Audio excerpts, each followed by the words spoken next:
నమస్తే, welcome to our channel. నేను పద్మిని, ప్రస్తుతం పాటు senior journalist and political analyst Imandi Ramarao గారు ఉన్నారు. మాట్లాడదాం. సార్ నమస్తే. సార్ హీరో రాజ్ తరుణ్ సినిమాల్లో కంటే ఎక్కువగా కూడా ఈ వార్తల్లో ఎక్కువగా ఉండటం మనం వింటూ ఉంటాం. సార్ లేటెస్ట్ గా ఇంకొక వివాదంలో ఆయన ఇరుక్కున్నారనే చెప్పాలి. ఆయన ప్రేమించినటువంటి అమ్మాయి ఫిర్యాదు చేసి మోసం చేశాడు ఆ అబ్బాయి అని. అయితే మోసం నేను చేయలేదు, ఆ అమ్మాయి నన్ను మోసగించింది, డ్రగ్స్ వాడుతోంది, ఇంకొక అబ్బాయితో అఫైర్ పెట్టుకుంది, వాళ్ళ సొంత నాన్ననే మోసం చేసింది, ఇట్లా రకరకాల అభియోగాలు ఆయన కూడా చేసి ఉన్నారు. కాకపోతే ప్రేమించిన మాట వాస్తవమే అని ఒప్పుకున్నాడు. అసలు ఈ వ్యవహారం ఏంటి సార్? అసలు అంటే ఇక్కడ ప్రేమించాను అన్నది నిజం కాదమ్మా. ఎందుకంటే అది ప్రేమ కాదు. ప్రేమించినట్టు విడిపోరు. అది ఓన్లీ ఇన్ఫాక్చుయేషన్ మరి తప్ప అది మోహం.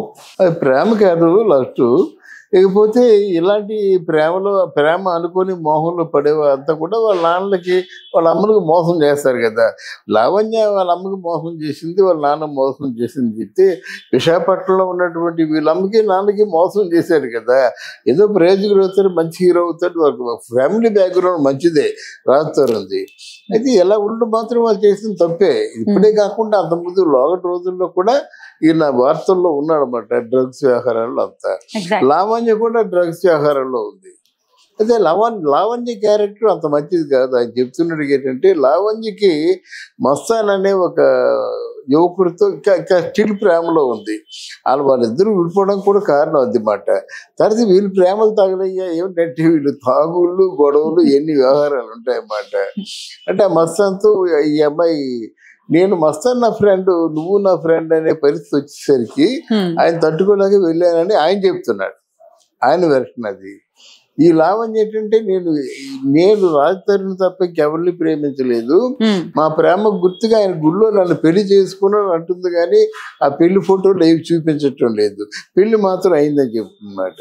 ఇక్కడ మల్హోత్రా అనేటువంటి హీరోయిన్, అంటే దాని ముందు పేరు ఏదో తెలియదు కానీ మల్హోత్రా అనుకుందా కాసేపు, పేరు మల్హోత్రే.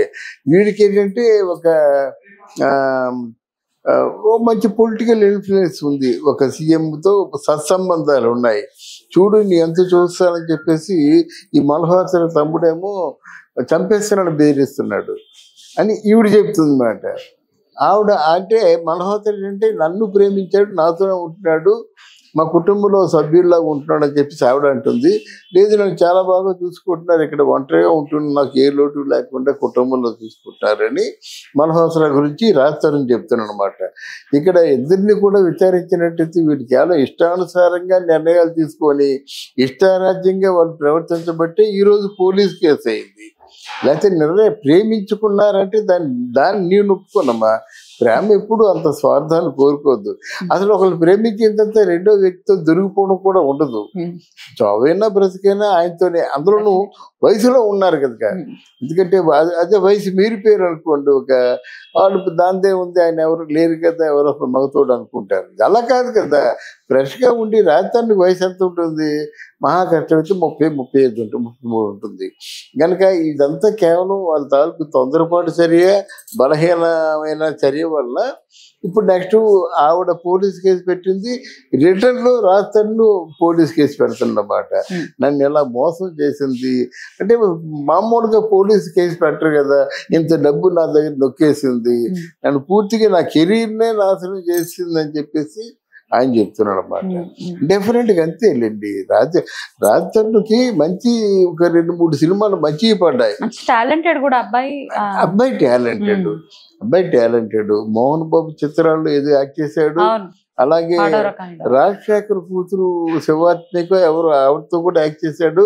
బాగానే యాక్ట్ చేస్తాడు. మంచి అంత సినిమాలో యాక్టింగ్ టాలెంట్ వరకు మనం ఇంకా వేరే చెప్పవలసిన అవసరం లేదు. కానీ ఇట్లాంటి వ్యవహారాల్లో తలదూర్చడం వల్ల ఆయన డ్రగ్స్ తీసుకుంటాడో తీసుకోవడం తెలియదు, కానీ డ్రగ్స్ వ్యవహారంలో తలదూర్చాడు, ఆయన పేరు వచ్చింది. ఈ లావణ్య పేరు కూడా వచ్చింది డ్రగ్స్ వ్యవహారంలో.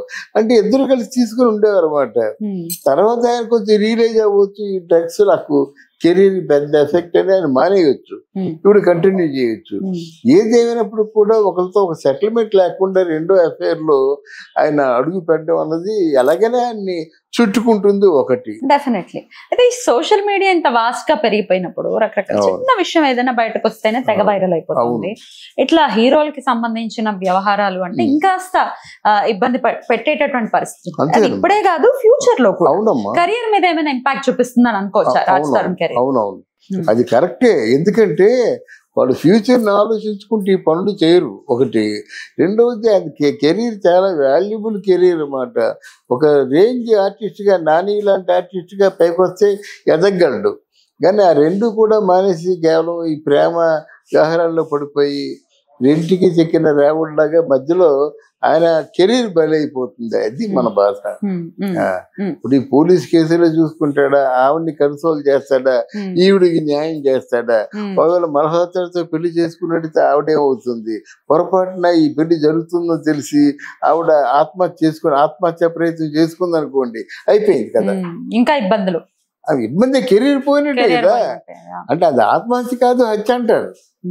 మనమే అంటాము అది ఆవిడ చేసుకున్న హత్య కాదు, అది కేవలం రాజ్ తరుణ్ చేసిన హత్య అంటాం మనం అంటాం అన్నమాట. మానసికంగా చచ్చిపోయింది ఆవిడ, ఎప్పుడో చచ్చిపోయిందని మనం కబుర్లు చెప్తాం.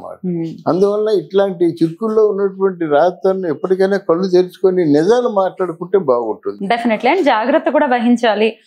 డెఫినెట్ గా అందులోనూ గ్లామర్ ఫీల్డ్ లో ఉన్నప్పుడు ఇంకాస్త జాగ్రత్తగా ఉండాలి అనేది ఇది ఒక డెఫినెట్ గా ఒక లెసన్ అవుతుంది మిగతా ఆర్టిస్టులకు. నీ కెరీర్ కేవలం లేకపోతే నువ్వు ఇలాంటి వార్తల్లో వ్యక్తిగా పూర్తిగా పతనం అయిపోవాలా ఆయన ఆలోచించుకోవాలి. రైట్. Thank you sir. నమస్తే. థ్యాంక్ యూ అమ్మా, థ్యాంక్ యూ వెరీ మచ్.